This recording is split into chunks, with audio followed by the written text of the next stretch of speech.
Okay, everybody. I am making a very quick impromptu video by request for a Facebook group of Facebook people in a conversation about fun and engaging different kinds of ideas for virtual learning. I've been mostly virtual this semester. We had like 6 weeks of in-person hybrid, but we've had to come up with lots of interesting ways to fill time. And one of the ways that I came up with back in December, as we were kind of we finished an in-person kind of performance project where we'd been learning some songs in the virtual environment, but then we got the kids together for in person for an hour and just recorded it and sent it home to mom and dad. It was sloppy by our normal standards, but we had fun and it was awesome. But one of the ways that I needed to fill that time of when the time in class when we weren't working on that, what are some things that I normally would teach kids over the course of the time they're in the program, and how could I front load that into our virtual time, things that wouldn't necessarily involve rehearsal, because as you all know, that's tricky. So what I did was I took the Voce Vista video software that I have copies of on all of my computers because it's so awesome. And I did a screen share unit on resonance, overtones, sound waves, how the human voice works and from a very nerdy physics standpoint. And what I'm going to do today is just give you an idea of what it is that I did. So each time that we met with the kids, I went and I shared my screen for Voce Vista video and used it to demonstrate several concepts. So the first thing I did, I'm going to create a blank screen here, is I showed them the outline of what Voce Vista shows on the screen, which is a kind of a three-dimensional picture of sound is how I described it. The first thing I asked the kids to do when we signed on in this meeting was I asked them to define resonance, just to get an idea of what they thought it meant. Okay, so of course they didn't know. They've heard the word before. Oftentimes the kids would come up with some kind of a vocal context to describe it. It's when you sing with lots of energy and your sound is carries and it's not breathy, and all those things are correct. But what I then would redirect them is like, well, we just want to define resonance. What does it mean? And do you have to be a singer to have resonance? And they're like, well, no. And so I help them break down the word. I ask them, what does the RE part mean? Well, that's repeat or again. And then the SON part of resonance, well, that's a sound. So resonance is anytime a sound wave bounces again and again inside of a space. If a sound wave gets trapped inside of a thing, it resonates. It bounces around again and again. So what is it that makes a singer sound like a singer, or a piano sound like a piano, or whatever is the shape of its resonance? And I introduced them to that concept. And of course, I'm going to go fast through this. You can fill in the gaps because you're all smart people and understand how this works. So I then asked them other kind of nerdy questions to set the stage for this, like, can anyone tell me the difference between a pitch and a noise? Right? Is there a way that you could define that? And we talked about how the resonance for a pitch has a mathematical pattern, the resonance of a noise doesn't. And so then I proceeded to kind of give them some examples. And then here on the screen for Voce Vista, it shows this axis here is high and low. So I explained, high frequency, high pitches, low frequency, the low pitches. This axis shows time. So how long does the time last, or how long does the sound last?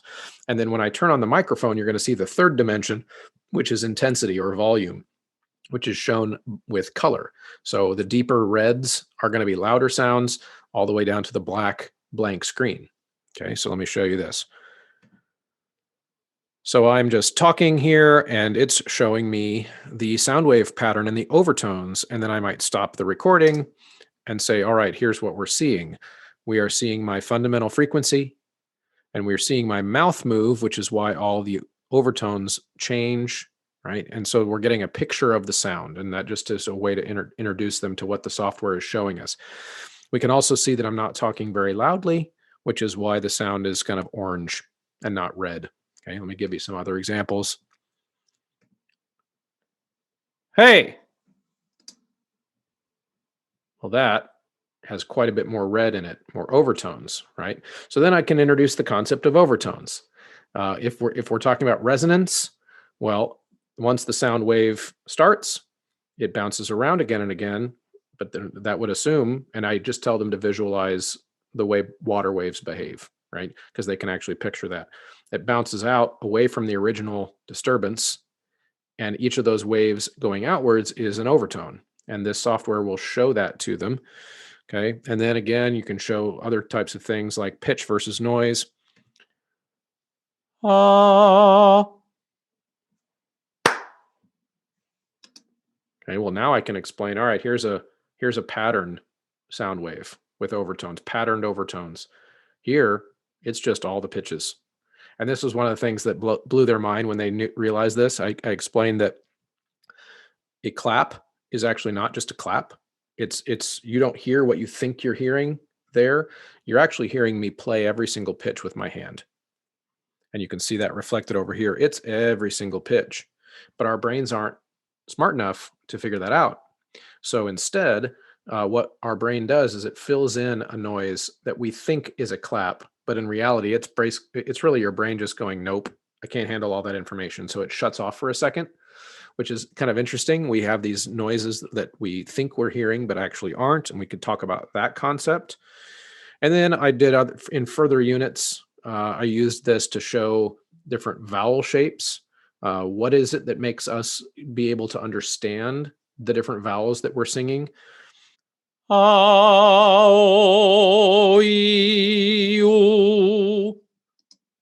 in this picture, then they can see that the reason that they could hear different vowels is because the overtone pattern of which ones are loud and which ones are soft changes between the different vowels. So we can play around with that a little bit. And then in the final unit that I did, I shouldn't say final unit, it's all one unit. So I went, and I'm going to type this out in the post as well so that you guys can kind of see an overview of this. But then in the final kind of project for this, I asked the kids to record on their own devices any noises that they wanted.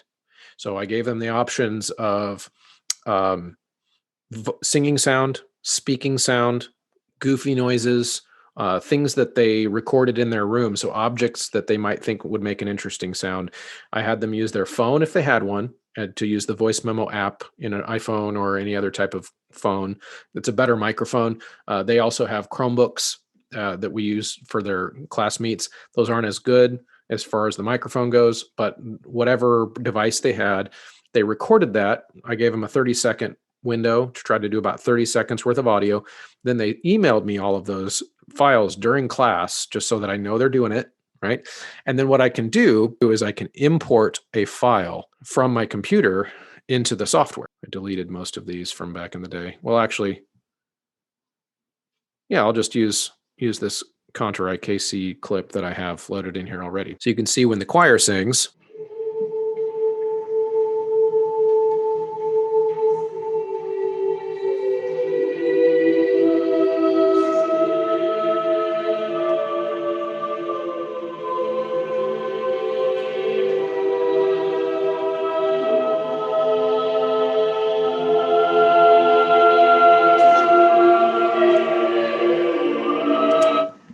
so what you're seeing there is you are seeing the notes that the singers in the choir are singing, and then you see all this band of kind of fuzz. Well, what you're seeing a couple things there. You're seeing the room noise, so like a fan in the room, it's a live recording, but you're also seeing the bunching of the overtones of all the singers.